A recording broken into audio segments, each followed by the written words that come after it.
The next spreadsheet we'll look at is the projection spreadsheet. And when you open this one, make sure that you start at the far left, far top corner of the page so that you're looking at cell A1. That way you see the whole page.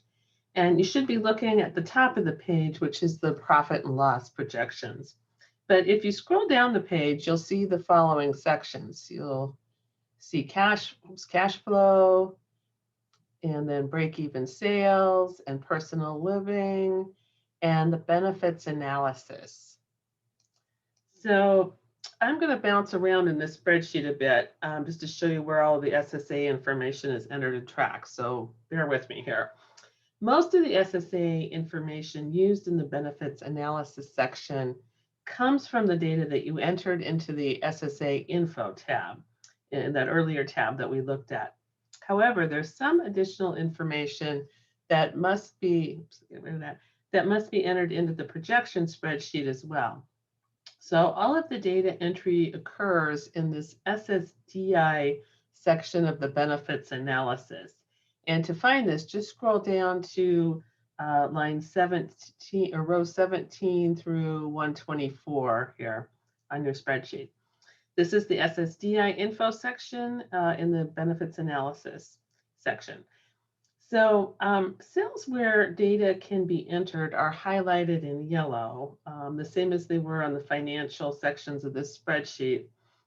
Row 119, total hours worked per month, must be completed for all business owners, regardless of whether they receive an SSDI benefit or not.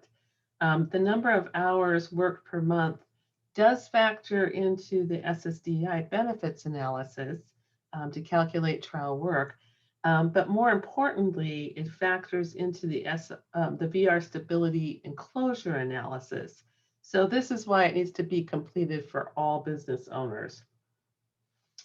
Ashley is launching her business in April of next year, and she'll be providing childcare in a room that she's renting from the YMCA.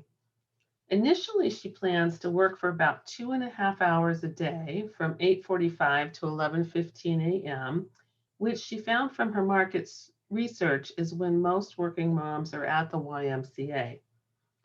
In addition, she will need time for shopping for supplies, registering new children, marketing, and other business tasks. So she projects that she will work about 76 hours a month. And so I'll add that in row 19 and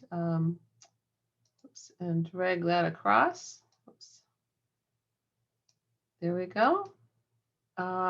Let's see, excuse me. She's going to do that. She projects that she's going to work 76 hours a month, and she knows that summer is a slower time, so she plans to keep those hours just through the summer. But once September hits, then she's going to add afternoon hours. So her total hours will increase to 120 per month. And I can add that here and drag it across. And I can also, oopsie, I can also enter that in year 2. Whoopsie.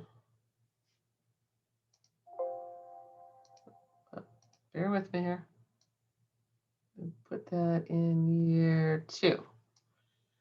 So the remaining highlighted rows here are for unpaid help, unincurred business expenses, and IRWEs, impairment-related work expenses.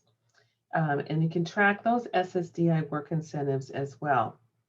Data will be entered here if the prospective business owner and team members have identified amounts for these work incentives.